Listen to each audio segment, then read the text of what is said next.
Les tablettes numériques sont de plus en plus utilisées par les personnes présentant une déficience intellectuelle.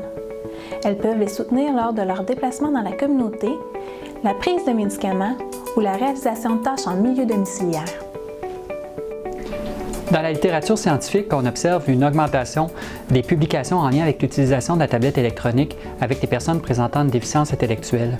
On voit principalement qu'on utilise la tablette pour le soutien à la réalisation de tâches par le biais de la photo, de la vidéo, de messages audio et même de pictogrammes. L'utilisation des tablettes numériques pour favoriser l'apprentissage des activités de vie quotidienne chez les personnes qui présentent une déficience intellectuelle est un domaine relativement nouveau.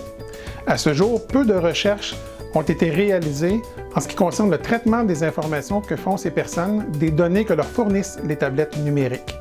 Ceci pose problème pour les développeurs qui n'ont pas accès à ce type d'informations, si bien qu'ils créent des applications que l'on peut nommer intuitives. À terme, ce processus peut nuire à la fois à l'efficacité du développement des compétences des personnes et à l'efficacité de l'application. Mais de quelle manière les personnes présentant une déficience intellectuelle organisent l'information offerte par la tablette? C'est sur cette thématique qu'un groupe de chercheurs provenant du département de psychoéducation de l'UQTR et de l'équipe INRIA de l'Université de Bordeaux en France a décidé de se pencher. Ils ont donc combiné leurs forces afin d'analyser les interactions entre l'utilisateur présentant une déficience intellectuelle et un mode de guidance numérique. L'application Secure App sert à guider la personne en milieu résidentiel. Pour les fins de cette recherche, nous avons testé dans deux contextes différents. D'abord, rassembler les objets pour effectuer un pique-nique et ensuite sécuriser l'appartement avant de quitter. Des personnes présentant une déficience intellectuelle légère, âgées entre 18 et 35 ans, ont été recrutées au Centre intégré universitaire de santé et services sociaux de la Mauricie et du Centre du Québec. Les personnes avaient soit le projet d'aller vivre en appartement autonome ou étaient déjà en appartement. La recherche a été réalisée en 3 étapes. D'abord, une pré-expérimentation a été réalisée avec chacun des participants afin qu'ils puissent manipuler le iPad. Une application d'essai présentait des images de différents objets de la vie quotidienne et la personne devait récupérer les éléments correspondants présents dans son environnement. La seconde étape se déroulait dans l'appartement intelligent. Le participant était alors invité à utiliser l'application Secure App afin de rassembler les 12 items indiqués et étant nécessaire pour un pique-nique.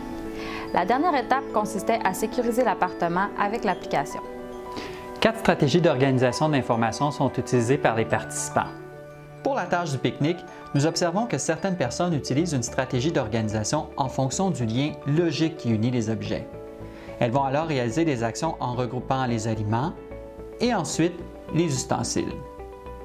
D'autres vont réaliser leurs actions en fonction de l'ordre logique de réalisation de la tâche, en commençant par l'assiette pour ensuite aller vers le sandwich pour terminer avec le dessert.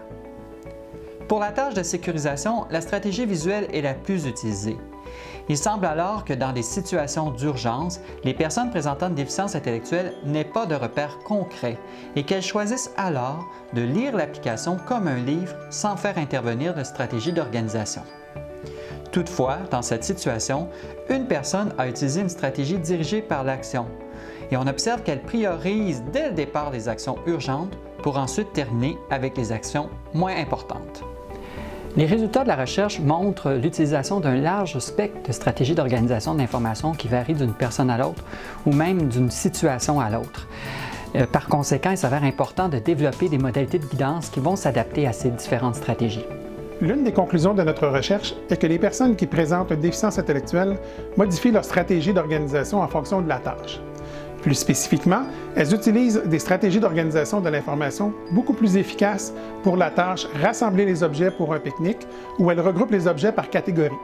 Alors que pour la tâche sécuriser l'appartement avant de quitter, elles utilisent une séquence préétablie par l'iPad, même si cela n'est pas logique. Les premiers résultats de la recherche nous permettent de voir que les personnes présentant une déficience intellectuelle ne font pas juste lire l'information sur la tablette, ils essaient de donner du sens à cette information-là. Alors bien que les informations qu'on ait obtenues ne soient pas nécessairement généralisables, ça nous pousse quand même à poursuivre le développement de la recherche dans ce créneau-là et peut-être d'aller voir les processus cognitifs plus en profondeur et lesquels sont impliqués dans le traitement de l'information. Pour les prochaines années, l'un de nos défis consistera à mieux comprendre les modes d'organisation de l'information chez les personnes présentant une déficience intellectuelle afin de leur offrir des solutions technologiques adaptées. À terme, ceci nous permettra d'assurer une meilleure performance au niveau de la réalisation des tâches et aussi de développer des approches d'intervention qui favorisent l'autonomie comportementale, l'autorégulation, l'empowerment psychologique et l'autoréalisation. Bref, une meilleure autodétermination.